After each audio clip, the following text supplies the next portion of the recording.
Good afternoon, everyone. Welcome to the AntePoster for our preview of the two big races at Deauville tomorrow, Sunday, recording this mid-Saturday afternoon, 16th of August. Prix Morny for 2-year-olds over 6 furlongs, Group 1. Prix Romanet, 10 furlongs, also Group 1 for fillies and mares. As usual with Deauville, particularly with the ambiguity of some of the reports over the ground, just a quick word on the ground.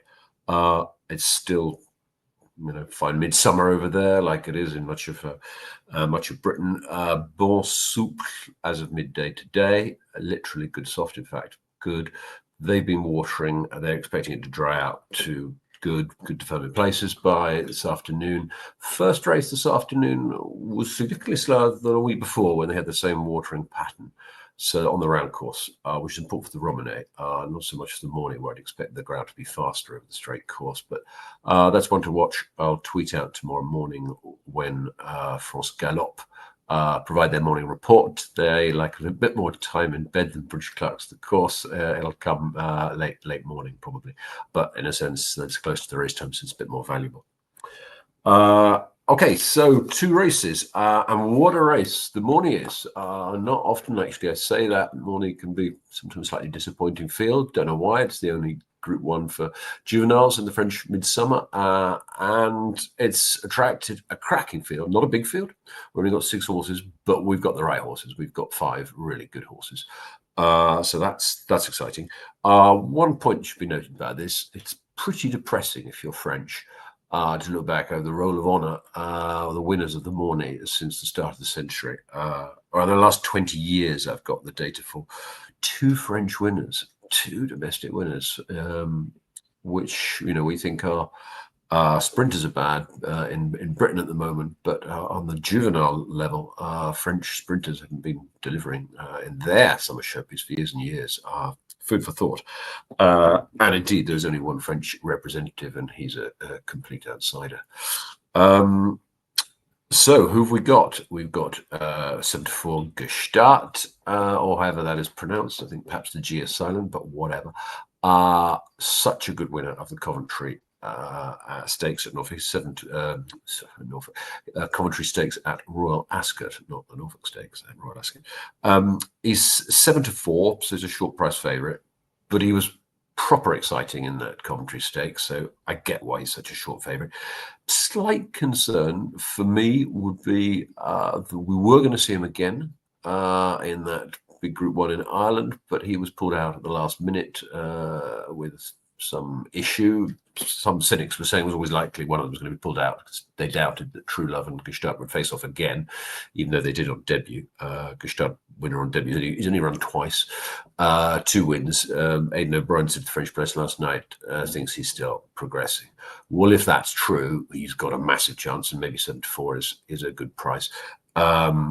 I think there are a number of really, really good horses in this race, and I'm personally not prepared to take 74, nor would I recommend him at that price. He can go and win without my money on him, and he may well do. Time form 111p, potential for improvement. That's 6 points clear of the next in the market. Interestingly, though, on RPRs, they have the top 3 or 4 covered by almost nothing in terms of pounds difference. So. Yeah, food for thought. It's your favourite, Ryan Moore, Gstaad 7-4. Venetian Sun 3-1. Carl Burke, very good, emphatic winner of the Albany, really impressive. Then they were going to rest her, I think, until this, but they decided to turn out again. She was doing so well. Went to Newmarket at the July meeting, won the Duke of Cambridge there. I was slightly disappointed with her that day. She could only just hold off Royal Fixation, a filly of Ed Walker's, and the pair were clear, but I thought, well, how good is Venetian Sun? And then, of course, Royal Fixation comes out and wins the Lowther at York, impressively. So 105p time form, again, potential for improvement. Apple of Carl Burke's eye, daughter of Starman, out of an Ifraj mare. She could run really well. Burke's running at his stable's running really well, 23% strike rate in the last fortnight. there's nothing not to like here, apart from this is, of course, she's now against the toughest colt. She's away from her own gender. Now she gets, a few pounds, and maybe that'll help her. But I suppose my thinking is, because no one in the French press fancies her, I'll come to that in a bit, I'd more like to follow how she does on the French PMU and the French betting pool markets, because I suspect she'll be longer than 3-1 tomorrow. That's my gut feeling. I could be wrong about that, and I might be interested in her if she drifted a bit further. Not really at 3 against the Colts the first time, though.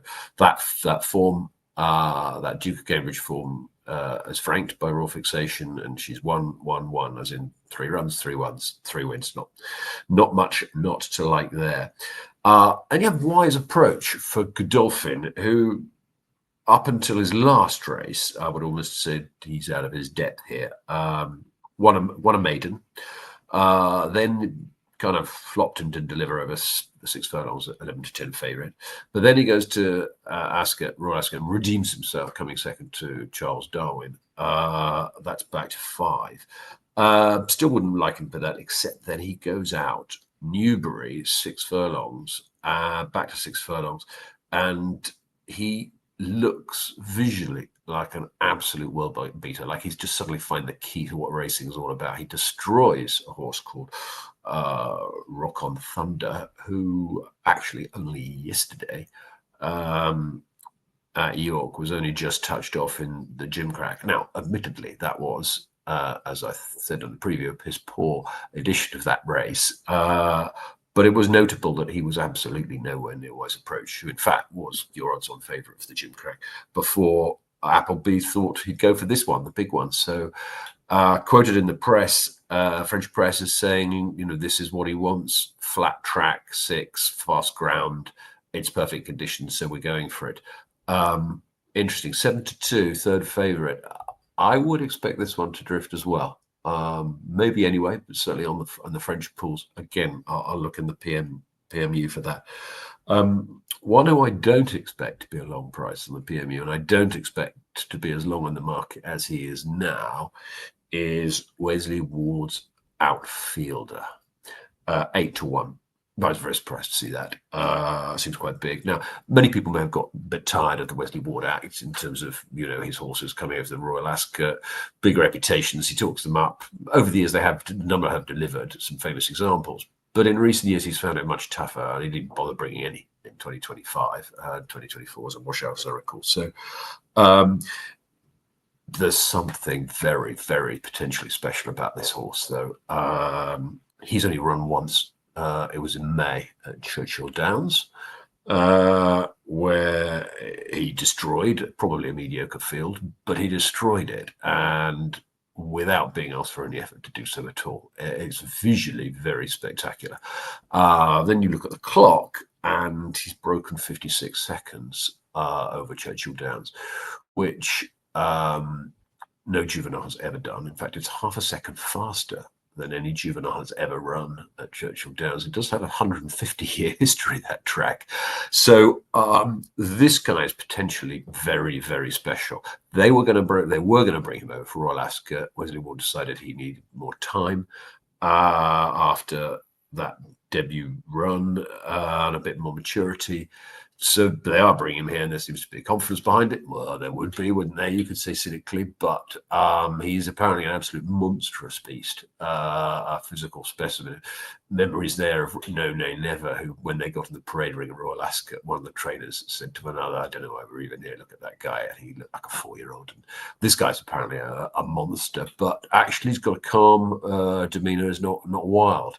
So, harness is the power he's got. So pretty exciting. And if you want a stat, how about this? Wesley Ward has brought 4 horses over to the Prix Morny. They've finished 1, 1, 1, and 2. That's quite formidable. Now, admittedly, most of those had run at Ascot before, but most of them were winners at Royal Ascot before. So, as it were, they'd proven they'd done it on the Group 1 stage. But I do get the feeling that this is a rather special horse. Yeah, previous winners being Lady Aurelia, Campanelli, No Nay Never, again aforementioned, and second with Hootenanny. So this guy is fast, with no idea where his ceiling is, and fully worth his place in this field. 8s. I've had a bit. But more to the point, what I would say is I cannot believe for one moment Outfielder will be 8-1 tomorrow. So if any of you see this and get your 8-1, I'd be absolutely staggered if you couldn't lay some of that on the exchanges just before race time. I just can't believe it'll be 8-1. I could be wrong about that. I've been wrong about many things in my life, particularly to do with horses, because horses make fools of you. But Outfielder looks like Shauna to me. Incidentally, French press, now these guys, they're often quite lemming-like, the 14 papers that are listed for their picks, and they often go the same way. But it's worth noting that 10 of the 16 press columnists think Gstaad will win this, and the other 6 think Outfielder will win it. There are no picks for Wise Approach or Venetian Sun or the other good horse I'm about to mention. But anyway, all that to me, and the reputation, the time he ran back home, Ward's record, all this suggests to me that Outfielder will shorten from the current 8s. Also 8s is Coppull, which I think is the only other serious candidate in this race. Little not to like, when I sort of Leicester maiden in nothing hugely impressive about that. But then he was, and indeed the market thought he was unimpressive, because when he went to Gstaad's country, he was 66-1 and came third. And that was a really good run. And rather than that being a flash in the pan, he's then followed that up by winning the Richmond Stakes at Glorious Goodwood. There just a couple of alarm bells creep in. That didn't look as strong as the race at the time, and in the rear view mirror it looks even weaker now. So Coppull, I mean, he's worth his place in the field, and maybe 8-1 is enough. 6-horse field, which are only 5 horses, is not too bad a price. But with the Richmond Stakes not looking that good for, I struggle to see him beating Gstaad, Venetian Sun, Wise Approach, and Outfielder. I really do. So I'd be against him, but I respect the horse. He is not a no-hoper, emphatically. By contrast, Imperial Mécène is a no-hoper. This is France's only representative. I'm pleased they've got one in the field. A bit depressing for the Nationals not to have a horse in their own race when they turn up to the race course, but this fella's got no chance. He's about the most exposed of these. He's had 5 or even 6 races. He doesn't really seem to have improved much from the first couple. We did win a listed race on his 3rd start. He definitely hasn't improved from that on the figures. He's come 3rd in a G3. He's come 4th in a Group 2. He's now in a red-hot Group 1. I give him absolutely no chance at all. This guy wins, I'll give up the game and you'll never see me again. There you go. There's something for you to perhaps hope for. Okay, that is the Prix Morny. Cracking race. Summary: Gstaad, rightful favourite. I went back in at 7-4. Venetian Sun, win-win, 1-1-1, keeps winning. What's not to like? The form has been franked. Realistic chance, but I watch for her to drift on the PMU. I think she will. I think there'll be no love for her at the French windows at all, even with any money coming in from the British and Irish side. Wise Approach, I'd advise the same thing. He balanced his form, didn't look anywhere near good enough to be short in the market for this until his last run, when maybe he just turned a corner and turned into a machine. He's got the same conditions today: flat, fast ground, 6 furlongs. Would expect him to be a bigger price than the 7-2 on the PMU. And Outfielder, Outfielder is the one I have backed, and I do not believe for one moment that he will be 8-1 in 24 hours' time in the run up to this race. Coppull, not a no-hoper, but I can't quite get there because his last run didn't look so good. On to the Romanet, the Jean Romanet. This is a good field, got each way shape, 8 horses. Let's hope one doesn't drop out. If one drops out, then a lot of them I'm going to say becomes irrelevant, because each way betting becomes very unappealing indeed. While we're at it, why don't we go back to the French press just to see what they like, in the same way we did their 16 press columnists. The Mornay, there were 10 Gstaad and 6 Outfielder, quite lemming-like, just 2 ways in a race where I thought there were a number of possible winners, and they're exactly the same in the Romanet. They are 11 out of 16 like the favourite, Cinderellas Dream, 6-4, needs no introduction to British and Irish viewers. And the other 5 are all going for the weaker of the two Graffars in the market, Quisisiana, which is quite a surprise. Let's go through the field and see why they've got to where they have with Quisisiana. Cinderella's Dream is just absolute reliable machine of a Group 1 mare who keeps churning out top-level performances. She's had one blowout in her life. That would be the 1,000 guineas 2024 on her favoured fast ground, I think it was, when she came 6th or 7th, and it just wasn't her after a cracking maiden campaign. But since then, she's gone from strength to strength, and she always turns up. So one out in Del Mar, the Breeders' Cup, over 11 furlongs, so gets this trip no problem. This season, she kicks off with a facile win in the Dahlia Stakes of 9 furlongs. I think it's on Guineas weekend. Really, really good on the eye, on the clock, and dismissive of the opposition. Then, to many people, she was disappointing in the Duke of Cambridge. She was, I think, favourite or second favourite, and she could only finish second. Didn't beat the much bigger priced Crimson Dream. She was pushed out for the Falmouth Stakes on the back of that, which was always going to be her next target, and that was all wrong. So the AntePoster, we put out our article saying you've just got to back Cinderella at, I can't remember, 6s or 7s or 8s, but a decent price. She did the business there at 5-2, seeing off January.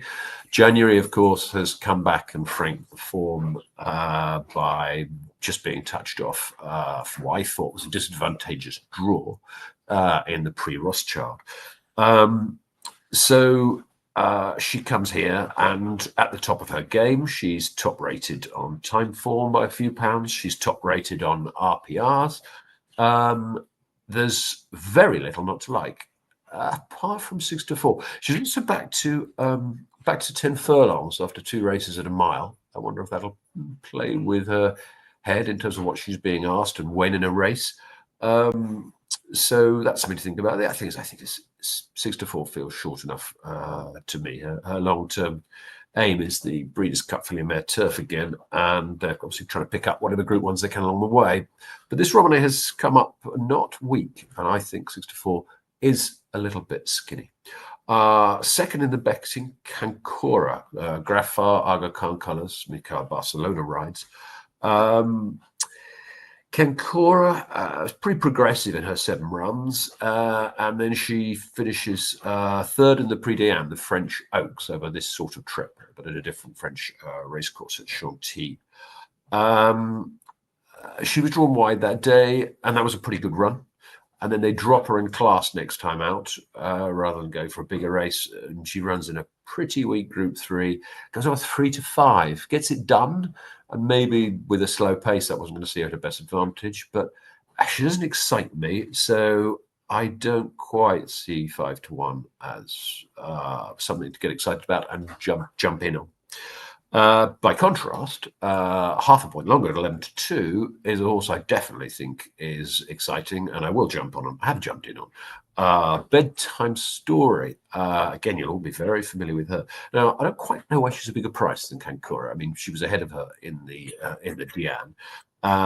Bedtime Story had the worst of the draw, dwelt at the start, had everything to do, and almost got up to beat a much better drawn Gazora.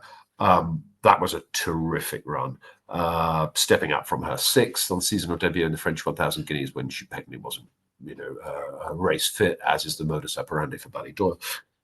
Stop the clock there, I think, after the Diane win, and you'd get, I think you'd get a much shorter price. The reason you're getting 11-2 in an 8-horse field, which I think is an absolutely cracking each-way price, is the Nassau Goodwood, where she was well beaten. Watch that whole race back, and don't just click on the last 2 furlongs, the racing post. Watch from the start. It's that nonsense flagful start, because they were worried about a lightning, I think. I completely get not taking risks with horses and metal stalls if there's going to be lightning, but you just delay the start. You don't start a race like a 3-mile 6 chase in a bog where one horse is 7-8 lengths at the start, behind at the start, but whatever.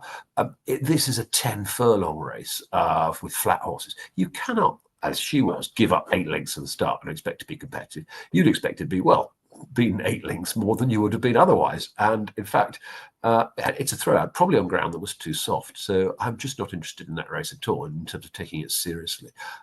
Judging her French Oak, she travels to France well. She's, in my eyes, the moral winner of the Diane. And I think she's absolutely spanking each way, but 11-2 if the dead 8 holds. Otherwise, she's a winner in play. Then you're up to 15-2 Quisisiana. Have a little bit of difficulty pronouncing that. The other Graffard. And I looked through her form and thought, yeah, well, I get why she's 4th in the betting, and I don't even fancy it that. But then, the form being pretty progressive. I mean, she's won her last 3. But the 2 races this year are conditions race and a listed race on soft ground. And they were decent. They've been given decent time form figures, but this wouldn't be comparative to what Cinderellas Dream, Bedtime Story, and Kankura have been doing in much more exalted company. Plus, it was on the soft ground. Is she going to like it faster, which is likely to be today? So I was pretty doubtful. But then, just reading the comments of the French press, it seems pretty clear that Graffard really, really likes this mare, and I think he thinks she's better than his other one, Kankura, the Aga Khan one, which Barcelona has to rise because he's retained, who's shorter in the betting. So, assuming on board for the first time, nothing not to like there. But yeah, but I didn't like the form. Doctor of Love, don't know, I'm wondering whether sort of softer ground was. I'm torn. I'm not going to back her, but I'm not as dismissive as I was, having seen, metaphorically speaking, Graffard's eyes light up when talking about her. And it is notable that the French press, find them might going for a patriotic shout, 6 of them going something, but they all go for Quisisiana, not a single one going for Kankura, who's shorter in the betting, who's been running a better company. Food for thought.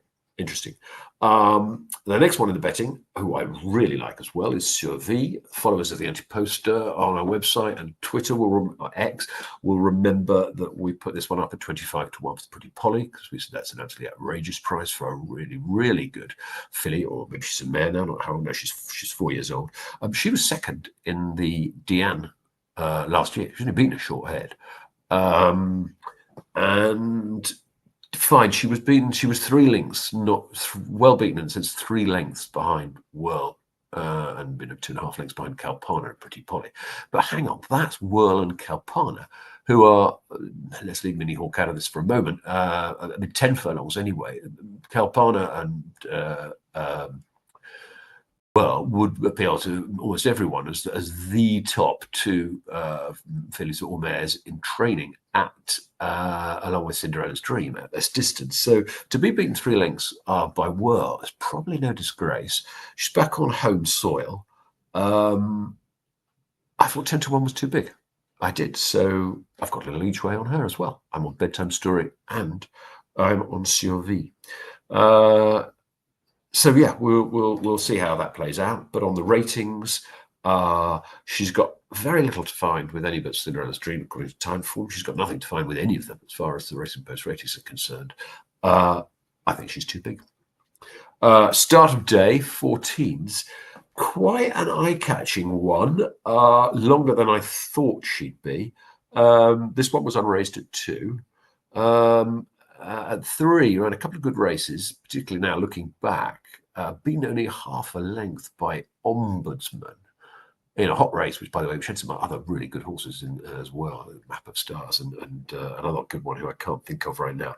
That was sort of in September last season, but that's a talented filly. She comes back this season, takes a while to get going, but then she goes to the Prix Rothschild as a prep for this.